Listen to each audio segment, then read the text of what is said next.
All right, let's go. Welcome to another episode of the Mickey Racine Show, where I talk about and promote political literacy for all. If this is your first time here, do me a favor, help us to grow the channel. You can do that by liking this video, sharing it with a friend, and subscribing to the channel.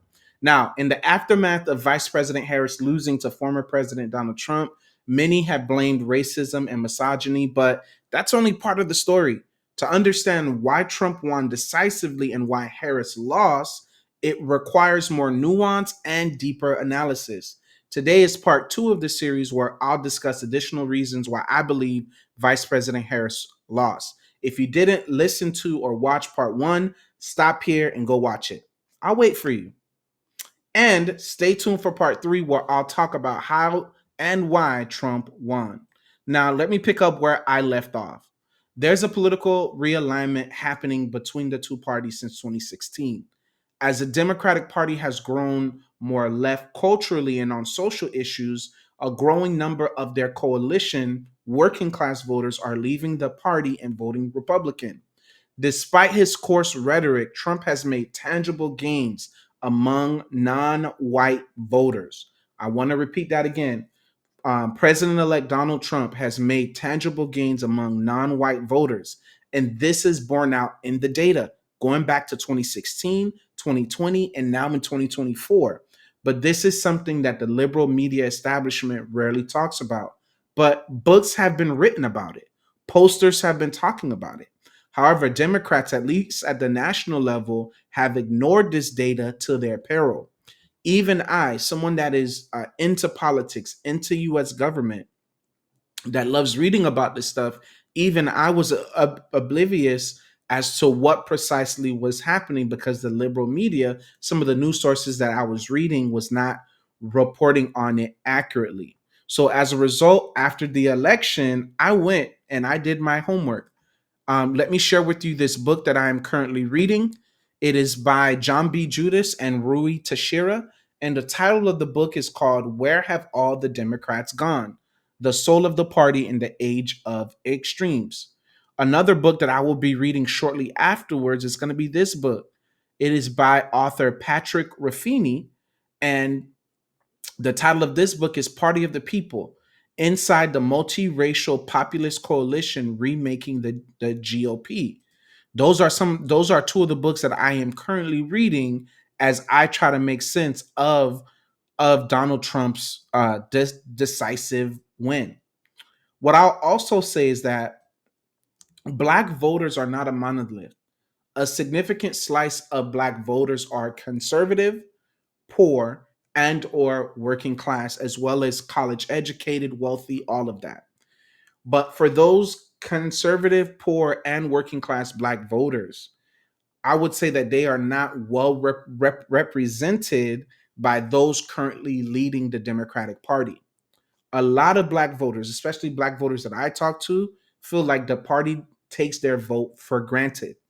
And despite being the most reliable base of voters within the party, black voters don't, a lot of people in the black community don't feel like they have much to show for it. Further, college educated liberals are now in full control of the Democratic Party. Not just the party, but some of the institutions that affect the party, the nonprofits, the special interest groups. These groups, including the leaders of the party, have lost touch with the working class public on a host of issues. Number one is the economy, and then number two is immigration. Now, contrary to popular liberal belief, illegal immigration does impact those at the bottom of the economic spectrum, which tend to be working class white voters, working class black voters, and even immigrants that have already been here, that are already established here, legal immigrants, right? Many of the people from those groups resented the Biden administration for what they perceived as giving giveaways to some of those recent migrants. And this is borne out in the data, which shows that an increasing number of working class, Latino voters, Black voters, and Asian voters shifting towards Trump going back to 2016. right? College educated liberals have also pushed the party further left on social issues that, quite frankly, most Americans don't support. For example, in an effort to differentiate herself between some of the people that were running in 2019, 2020 for president, Vice President Harris took on several unpopular far left positions, including gender surgeries for illegal prisoners, being against fracking, so banning fracking, the Green New Deal, as well as decriminalizing border crossings. Now, several of those issues came back to haunt her as she never fully articulated why she changed her position on these issues. And Republicans spent millions upon millions of dollars promoting her stance on gender surgery for prisoners. And this became problematic. The fifth and final reason why I believe Vice President Harris lost is because of Democratic messaging. Despite raising over $1 billion, Vice President Harris simply lost because of bad marketing. While she ran a admirable race, she didn't do a good enough job of differentiating herself, creating space between her and Biden. When asked on the spot, literally on the spot, by a host on The View, what she would have done differently from Joe Biden, Vice President Harris literally said that she couldn't think of anything. This response or lack of response, and in my opinion, is what helped to doom her campaign, as voters were clearly craving something different from Biden. While Harris tried to run as the change agent, the truth is she couldn't escape, nor tried hard enough to escape based on that. Uh, Based on how she answered that question, she didn't try hard enough to escape Biden. Harris was the incumbent. She represented the status quo, and she ran a campaign pretty much defending the system. Now, most people that I know, most people that I interact with, I'm from the middle class, working class, whatever you want to call it. We don't believe that the current system is working for us, nor does it represent us well. Doesn't represent them at all, right? While establishment Democrats were holding hearings on January 6th, which again, I'm not saying that that wasn't a important issue, but at the same time, Americans were struggling under the weight of rising prices in several categories: groceries, energy, gas, healthcare, transportation, and insurance.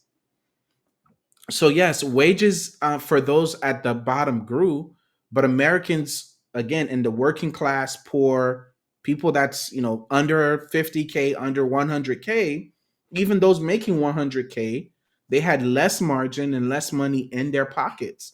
It's not that Americans don't care about democracy and those principles. It simply ranks lower on the list for working class voters of all races who are simply striving to care for their families. Now, I noticed that Vice President Harris started her campaign talking about the economy, but she closed it talking about fascism and democracy. But let me ask you, do most Americans even understand what fascism is? I'll wait. As I wrap up this episode, leading Democrats are forming a resistance to try to foil Trump's agenda.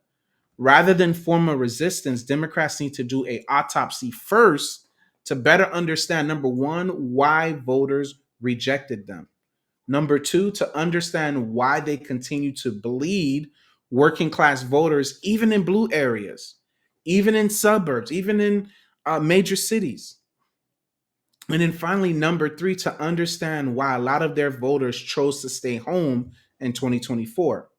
Now, for me, due to the issues facing Black Americans, we can't afford to not engage with Trump and the incoming administration as much as we might disagree with him on issues. We may disagree with him on issues. We need to be able to advance our causes and work with Trump and his team on the issues that we can agree on, and then fight about some of the other issues where we might not be able to agree on. Trump is transactional by nature. So I believe that this can be done. and it was done when he was there the first time. Let me know in the comment section what your thoughts are. Why do you think Vice President Harris lost? If you haven't done so already, make sure you do us a favor. Make sure you like this video, share it with a friend, and to subscribe to the channel. Also, stay tuned for part 3, where I'll be talking about how and why President Trump won decisively. See you in the next episode, and thank you so much for tuning in.